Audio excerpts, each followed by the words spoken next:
if I think about design and if I think about the people I admire, people like Saul Bass and George Nelson, Charles Eames, are today's design thinkers, do they have anything on these guys when it comes to thinking? I don't think so. And in asking myself about this, I came up with, they're probably better thinkers because they were makers. That's a little bit the difference between being a food critic and a chef. So people ask me all the time, how do we innovate in so many different fields, on so many different types of projects? How do we work with companies? How do we do graphics and packaging and communications? So I'll share a few principles today, and there's 7 of them today, about what I think is essential to the outcomes at Fuseproject. And what is really fundamental, I think these elements are really fundamental about our work. The first one is to start with questions, not answers. So many briefs that you receive have all the answers already contained in the brief. And what we look for is briefs that have questions and no answers there. And one of the best briefs that came to us essentially was a brief about a problem, which wasn't a problem, about the Puma shoebox. And the Puma shoebox is a very visible product. It's branded in all the shoe stores. It's red. It's very cool, and there's no problem with it. It's the best shoebox out there. But the question was, well, can we do something different there? Could we actually take a chance, innovate in a place where nobody really has done anything? Shoebox is a shoebox is a shoebox. And innovate in a place where, German logistics engineers have really refined something over the years that they're perfectly happy with. So how are we going to convince them to do something different? So, this project started by visits all around the world, manufacturing plants, watching people all around the world, and going on to these distribution centers, logistics centers. This is incredible. This machine, this robot that we're on here, can go through this giant warehouse. I mean, this looks like like a futuristic movie, like sci-fi, and then pick any box, recognize it and pick it and bring it back down. So observe, these kind of observations led us to a solution which in the end was not a shoebox. We try to reduce the amount of this, reduce the amount of that, and in the end, what we got is essentially the same thing that was there before from a brand standpoint. It's that big red thing, everybody recognizes it, but now it's a bag instead.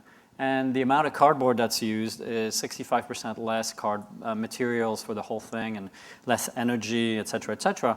And this is just a bit of a structural piece that just slips into this bag. The story there, though, is that, and these principles were implemented to other parts of the project. Things like that seem completely impossible. Every piece of garment coming out of China or Vietnam, it comes out in a plastic bag, which you can see on your left here. Every single piece of garment comes out in a plastic bag. That's by law, and we couldn't change it. And for weeks and weeks, we kind of racked our heads until somebody said, hey, let's fold the T-shirt one more time. So that's half the bag it used to be. And then we switched the materials to PLAs and others. But the importance in this shoebox is that it's not like it's delivering less. So much of green design or sustainable design is out there and just tells you as a consumer that you're going to pay more, but it's going to make you feel good. The experience is going to have to be very different or less good or less practical, but you're going to feel good. This doesn't work. It doesn't work at all.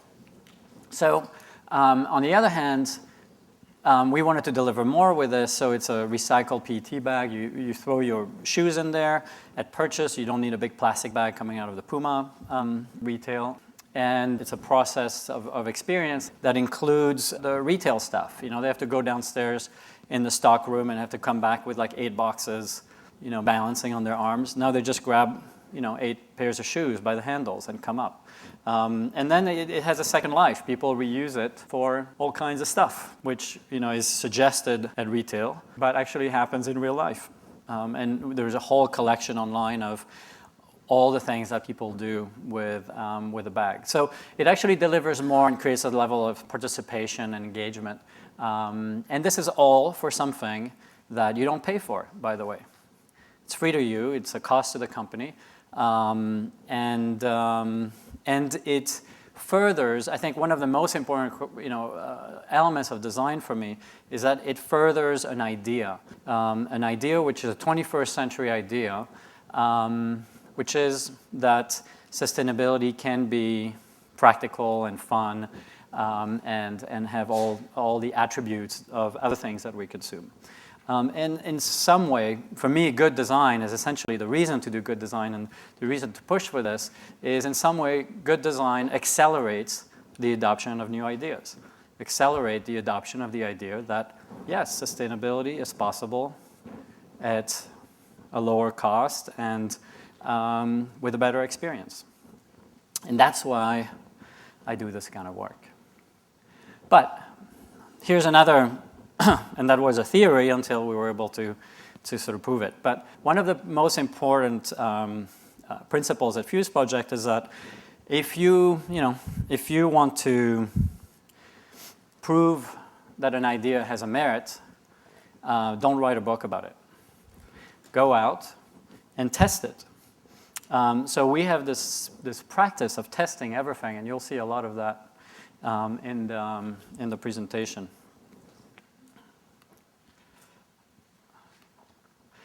For example, we started on another project which was initiated in this case by Herman Miller, and that project is about looking at a chair, but looking at it dematerialized, looking at it at a lower price point. So delivering the same things you expect out of a high-end task chair, but doing it in a way that is at a much lower cost. And so one of our theories was like, well, let's remove stuff, let's remove materials. And one of our theories was like, let's take a look at things like bridge construction and see whether that can be turned into a chair. These are some of the early sketches. Some of the principles we wanted to apply up there are quotes from Charles Eames: the best to the most for the least, the best materials, ergonomics, design, to the most people for the least amount of money. So we went out and started to prove and experiment with this idea. And it doesn't start on the computer, as a lot of people think. It starts, I wanted to show you the rest here, sorry.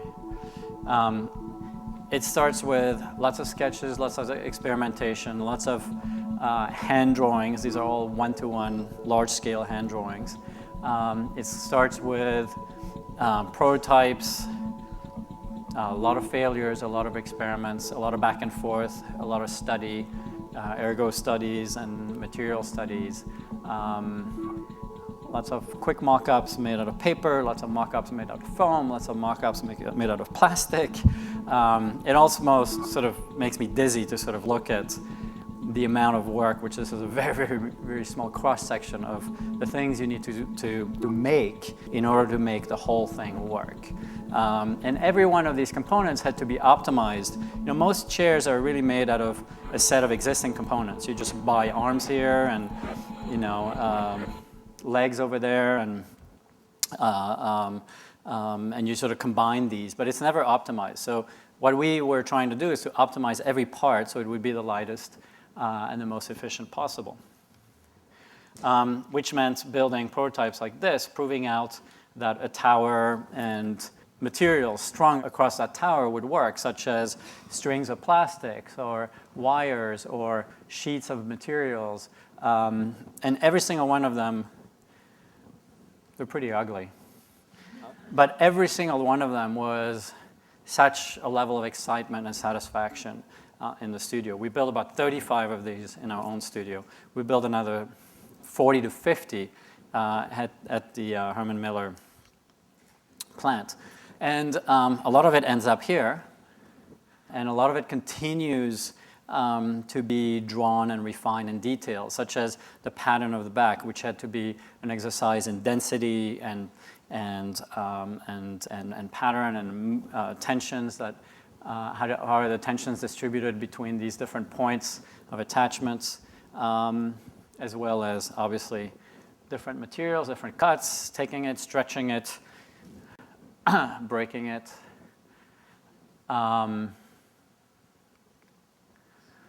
To a point where you're working with factories and with scientists as well on this. One of the theories that we had is this notion of eco-dematerialization, and it's a really simple one, which is if we take mass and we remove as much as possible, make it as light as possible, hollow it out. This is just an example of the little back tensioner. You can see the sort of evolution of it. And you end up with 50–60% of materials less. That's a heavy design exercise. That's costly. You make a new tool. But in the end, what you're left with here is less materials than over there. So lower carbon footprint, but also less cost, because on any product, you pay for materials. So bringing together this notion of lower cost, attainability, and low carbon footprint is something that we pursue now aggressively on everything, because we're out to prove a 21st century idea, which is things that are lighter, eco, or sustainable, et cetera, should cost less if they were designed from the ground up. So every part is thought out in this way. Things are exposed, structures are exposed, hollowed out, and the result is a product which is 35% lighter than anything else in the category, and about half the price from other products in its category. So it's been, that's been a 3.5-year process, and we're continuously working on this, but it's out there now. One of the other principles is that you need to be there all the way. And what that means exactly, you have to be there when things are manufactured. In this deck, you'll see a lot of pictures of factories and what happens in factories, this is pretty amazing. This is the manufacturing of the back. The largest, most complex, most expensive tool that Herman Miller has ever made. You can see it come out over there. To all the way at the other end of the spectrum, which is extending, stretching that story, those ideas, those principles you went out and proved physically, into a world where you communicate with dealers, with the public, et cetera, et cetera. So at Fuseproject, we do all these things. We're in love with the process. We're in love with the way we get there, and we do believe that the consumer is interested in that and has actually benefits from that and has a real interest in you being transparent about how you got there. And so everywhere we go, we share, sketches and drawings. This is the side chair there. We made these little structures. These are shipped all around the world. We've probably done dozens of small launches that different people all around the world, from Asia to Europe to the US, and they use some of the very early prototypes there in a final chair, but real drawings, real mock-ups, all the way to the big shows that release a product, but still showing the process all the way through. And you can only do this with great teams. So I wanted to throw that in there. This is the industrial design team on the project, but there's also packaging and graphics and communications, obviously. The picture is a little dark, but they look very, very glamorous there. This was launch night. And our teams are incredibly diverse. Chin, who is our lead designer, is from China. Naoya is from Japan. Noah is from here, and Brett as well. And you remember this diagram, some of the early ideas around taking materials away, unframing, because chairs are always framed in hard enclosures. Really what we got with this material, with this chair, is for the first time, the first unframed suspension back ever built. That's part of how we took cost out. Well, some of these ideas became the advertising, which actually we did as well. Very few people know we do this kind of work. They always see a product and the name of the company, and they think, oh, they do the product. But this was a nice way to continue the story. So the next element, which I don't think I could be doing any of this work if it wasn't for about 7 years ago, my business partner and I decided to reinvent the business model. So we're supposed to be hyper creative, right? We're people who will come up with all kinds of solutions, we'll show the future to our clients, we do all this. And yet, our business models are the most boring and uncreative that you could ever think of. I mean, a 16-year-old intern could run most of our businesses the way they're run. It's like hours, time spent on it, okay, a bunch of people managing, a bunch of creative people running around. That's hard. But the business portion, how do you write a contract? How do you agree to do a project is really child's play. And most importantly, not creative, which we decided, let's be creative with a business model, which means that we become partners with our clients. More than 50% of our work is done in true partnership. With Jawbone, this is the CEO of Jawbone, it's just a funny picture, of him and I going to a factory, and we're actually getting scanned and checked. We, even as the owners, him as the owner of the company, can't go in there and take a product or take a piece of our own production out of there. But, and this is Brett and I in paint booths. You have to spend a lot of time in paint booths if you want your colors to ever come out right. And somehow it has to happen in Asia on every single project. But in order for clients to say, yes, go in the paint booth, it needs to be right. Or, yes, let's extend the story from the industrial design to the packaging to the communications. You need to be in a partnership, because if not, they need to hire you for years, and that costs way too much money. So 50% of our contracts have partnership return on investment built into it, which means that we can do what we love to do as designers, which is stay on the project. Most business managers of design agencies, all they want to do is get you off the project as quickly as possible. But we, as designers, everybody here knows, you want to stay on the project. And being a partner, being a stakeholder, means that you can't be a short-term hire, right? So we stay on.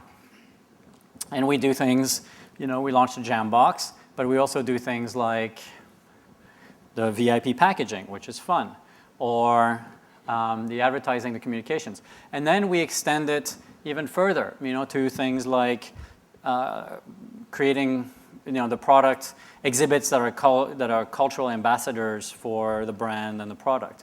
Here we used 1,600 jam boxes and created these giant speakers in Milan in this sort of beautiful settings, all these blocks. And what happens is things like that. Your beautiful, clean exhibit gets overrun with people. But that's what we want. And also you find moments of calm and beauty early in the morning when nobody's there. Another company with whom we've changed the business that we've become partners with is this awesome small underwear company called PACT, which is actually developing really, really nicely. And it's based on two principles: sustainability, everything's done within 100 miles radius. All the packaging, for example, here is compostable.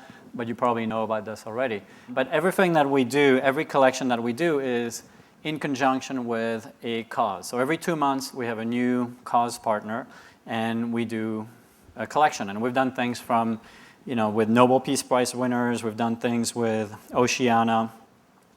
We've done things with all kinds of really incredible nonprofits. Here, for example, we have Creative Growth, and it's actually artists with developmental issues that have designed the underwear. And then recently, we did something with the Sierra Club, largest group, largest environmental nonprofit in the United States, largest memberships, very much from the ground up. And so this is the anti-coal campaign that they've taken on. And what we figured during the process is that there's hundreds of colleges and universities that actually have coal-firing plants on campus that either use energy derived from it or have it on campus. So then this happened. And this is just happening right now. Dozens and dozens of campuses have students that are demonstrating and taking their pants off without underwear on.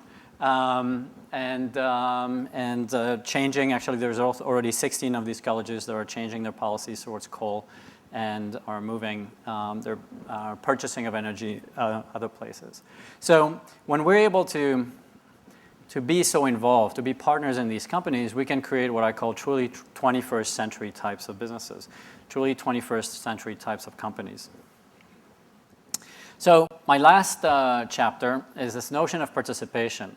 And participation is something that takes place on every project that we work on, but I'll talk about two. The $100 laptop, which a lot of you are familiar with.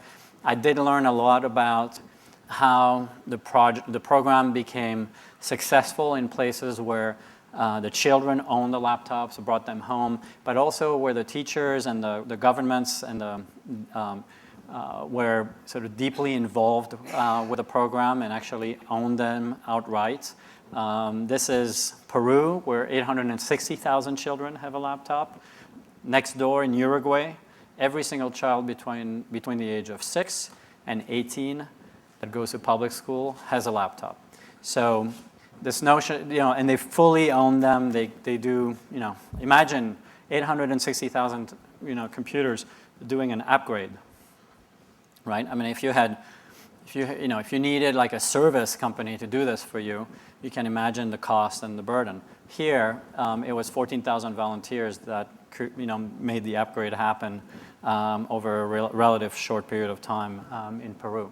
So this notion of participation is one that we were able to apply in a recent project called See Better to Learn Better. These are eyeglasses that are donated, that are given for free in Mexico to 200 to 300,000 kids this year that don't have access to eye care and don't have eyeglasses. So they can't learn if they can't see. And this project happened, so this is like part of, for me, entirely part of the creative process. Somebody wants you to do this project, you're like, great, let's design some really nice glasses. That works, but to make it truly work, the other 99% of that brilliant idea is, how do we make it happen? So partnering with an incredible factory in Mexico that makes some of the best lenses in the world, and coming up with a system of different parts that are modular, and utilizing their current system, which is, if you're making lenses, you're basically running a giant customization logistics system, in your factory, because every lens, right, left, is different for every one of your customers, in this case, the kids. So on top of that, we added the additional element of logistics for the frames. And that meant that the product would go through the factory, the lenses and the frames at the same time, being so that they could be individualized. Here you see them manufacturing parts, lots of little parts, lots and lots of little parts. But it's part of what they do. And then the result is a variety of different glasses, a variety of different colors and shapes, which the kids can find in a catalog and can even pick the bottom color and the top color on different sets of models and different sets of eyeglasses. So this would have been a wonderful, great, fun idea, which would have died on the very first review, unless we had, this partnership and this sort of this deep dive into the areas of manufacturing and partnering with this incredible company. And then they're happy kids. And then we also made the glasses unbreakable. We use a Swiss material called Grilamid, which is typically very, very expensive, but because the glasses use such a small amount of quantity, it costs about 10 cents more to use this material in the eyeglasses, which made it completely worth it because of the longevity that it offers. The total cost for this, including the eye exam to the children in Mexico, to the nonprofit, is $10. Frames, lenses, custom lenses, and everything is $5. So when you do these kind of projects for nonprofits, you also discover, there may be a business plan, a for-profit business plan there too. And we're working on that as well. So I was trying to, yesterday over dinner, and we were talking about today, I was trying to find a sort of a summary of something that wouldn't be design thinking. And maybe it's holistic making. Maybe it's the kind of philosophy in the 21st century that gets us to integrate all these different notions in order to do our work in a way that is right for the times that we live in. I'm just going to finish with this. I watched Why Men Create. And it's a 1968 movie by Saul Bass. I don't know if anybody's seen it. But in there, there's a set of nice sentences. He says, "Where do ideas come from? From looking at one thing and seeing another. From fooling around and playing with possibilities, speculating, changing, pushing, pulling, transforming. And if you're lucky, you come up with something maybe worth saving, using, and building on. That's when the game stops, and that's when the work begins." Thank you.